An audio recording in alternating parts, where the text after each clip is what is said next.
y estamos listos para ir a nuestro siguiente segmento, que es justamente el relacionado con asuntos de economía, finanzas, el comentario económico de Claudia Villegas, periodista y directora de la revista Fortuna. Claudia, buenas tardes. Hola Julio, muy buenas tardes, ¿cómo estás?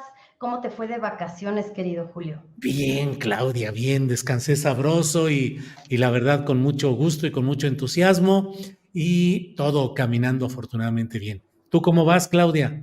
También Julio, acá regresando de vacaciones.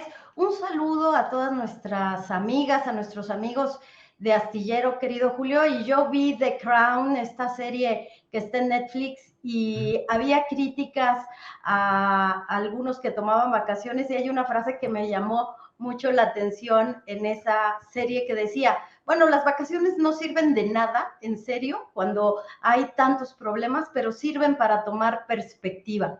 Y me Sí, gustó mucho cómo ese descanso nos permite ver diferentes las cosas a veces, querido Julio. así es, creo que esa es una sabia reflexión. Ayuda a tener una perspectiva diferente, a valorar. Un día es un año que está pasando, otro día es el año nuevo. Finalmente, el calendario no indica mayor cosa, no significa pues una cosa trascendente, pero permite reflexionar de lo que he hecho y de lo hecho y tener una mejor perspectiva. ¿Cómo va la perspectiva y esa visión reflexiva respecto a la economía, Claudia? Precisamente en ese sentido, fíjate, Julio, que como nos encanta en las redes sociales armar fake news, bueno, la primera semana tuvimos que analizar el tema del gasolinazo. Salimos a ver qué estaba realmente pasando con el incremento al precio de las gasolinas y bueno, pues resulta que es el esquema de subsidios que durante las últimas 17 semanas, pues ha venido aplicándose en tiempo y forma y que inicia el año con no hay este tema de estímulos para las gasolinas, pero porque tenemos varias semanas de precios del petróleo a la baja. Entonces, bueno, se desmantela esa noticia falsa y ahora viene otra, Julio, que tiene que ver con el tema de las pensiones. Como ustedes saben, el presidente López Obrador anunció que va a enviar una iniciativa de reforma constitucional para dos temas, para que nunca más el salario mínimo vuelva a quedarse estancado. Ya sabemos que la zona fronteriza casi está arriba de los 300 y aquí en la zona centro del país casi está en un nivel de 270 pesos.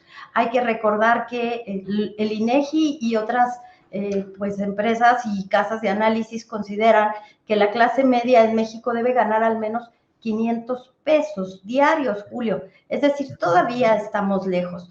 Pero bueno, el presidente López Obrador, después de varios incrementos de doble dígito, arriba del 10%, dice que él se quiere ir con esta reforma constitucional en la que nunca más se vuelva a congelar el salario mínimo y que sea constitucionalmente obligatorio que el salario mínimo aumente arriba del 5%, si es la inflación, esperemos que sea menor. Se espera que para el segundo trimestre de 2025 ya tengamos una inflación pues mucho más controlada y que las tasas de interés pudieran llegar a ubicarse en niveles de 3, 4. Eso de verdad es que sería maravilloso. La tenemos las tasas de interés en 11.24. Imagínense el regreso, tal vez estoy exagerando, 6, 7% las tasas de interés. Entonces, Julio, el otro asunto que causó la noticia falsa es que resulta que ahora dicen que van por nuestras afores, con ese Ajá. tono, con ese miedo, que qué irresponsables, Julio, porque las afores ya representan el 40% del ahorro interno de nuestro país y es el ahorro de todos los mexicanos. Creo que tenemos que ser muy responsables cuando hablemos de las afores. Otro tema es si son suficientes o no son suficientes o si el sistema es bueno o malo, pero no quiero ser muy contundente aquí, Julio, en tu espacio para decir que no van por nuestras afores. ¿Qué sí puede suceder? El presidente López Obrador dijo que va a enviar la iniciativa para revertir la reforma de Enrique Peña Nieto que permitía o que impulsaba que las pensiones de la burocracia del sector que depende del gobierno, digamos, Julio, las pensiones que van por el ISSSTE, pues ya no tengan que transitar al sistema de esquema individualizado, el que tenemos todos los que trabajamos por nuestra cuenta o con nuestra empresa paga una parte en donde el trabajador aporta otra, porque dice el presidente que es injusto que los trabajadores del gobierno tengan que retirarse con una tasa de reemplazo que no es otra cosa que la pensión con la que tú te retiras. No te vas a retirar con la pensión del 100%. Los trabajadores que tenemos en Afores, Julio, a lo mucho podríamos aspirar al 30, 40%, por eso nos insisten tanto que hay que ahorrar. Aquellas épocas en donde el IMSS, el ISSSTE garantizaba, Pemex es una excepción a la regla, y esa es otra preocupación de cómo servir esas pensiones tan onerosas, justas o injustas, Julio. Pero bueno, el comentario que yo quería hacer aquí, Julio, es que la iniciativa va por ahí, no van con nuestras pensiones. Bien, Claudia, pues qué bueno que tienes esa precisión, porque ciertamente está dura la propaganda, la distorsión, la desinformación, caricaturas inclusive, donde una de ellas la vi donde está el cochinito de las Afores y está AMLO con un martillo y dice, nomás no te muevas mucho o algo así por el estilo, y eso claro que genera incertidumbre, genera preocupación, y qué bueno que tenemos la voz tuya que nos permite ir ahondando en esto. ¿Qué otro tema nos queda por ahí pendiente, Claudia? Gracias, Julio. Bueno, nada más sobre este punto, incluso decir que el líder de los maestros también habló de que ya había solicitado al presidente López Obrador que al menos la tasa de reemplazo fuera del 70%. Y eso me lleva a otro tema. ¿Qué necesita hacer el gobierno federal desde la Secretaría de Hacienda para cumplir todas estas promesas?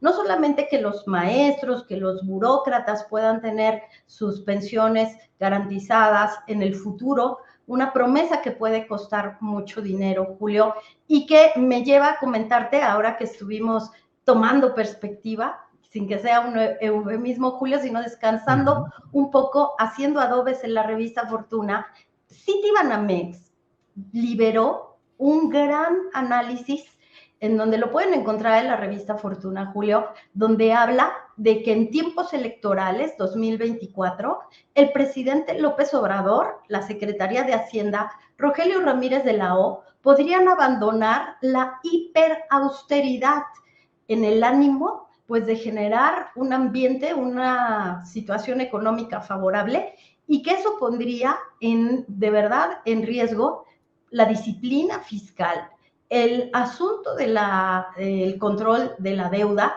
y hace una advertencia que, como se dio a conocer en días pues de menos actividad económica, quiero comentarla, Julio, porque tiene mucho que ver con el último tema que te quisiera comentar. Sí. Fíjate que en Estados Unidos los próximos días serán claves para el gobierno de Biden, después de que hace unas horas se logró finalmente un acuerdo para el presupuesto, 1.9 billones de dólares, que es muchísimo dinero, pero que le sigue el acuerdo sobre el nivel de deuda. ¿Cuánto va a necesitar de deuda Estados Unidos? Y eso puede ser muy revelador para México, porque Estados Unidos ha estado batallando con el tema de su deuda. Por eso no fue gratuito que el 2 de enero la Secretaría de Hacienda sacara un boletín en donde dice que se han emitido 7.500 millones de dólares en bonos cuya deuda está pagando tasas entre 5 y 6%, en algunos casos con cupones adicionales del 5%, pero que colocó a México como el emisor de deuda más buscado por los inversionistas, lo cual califico como una gran jugada desde la Secretaría de Hacienda, porque México queda ya súper bien posicionado en materia de bonos. México está abajo todavía del 50% en deuda, cuando, para darles una perspectiva, Julio, amigos y amigas, 238%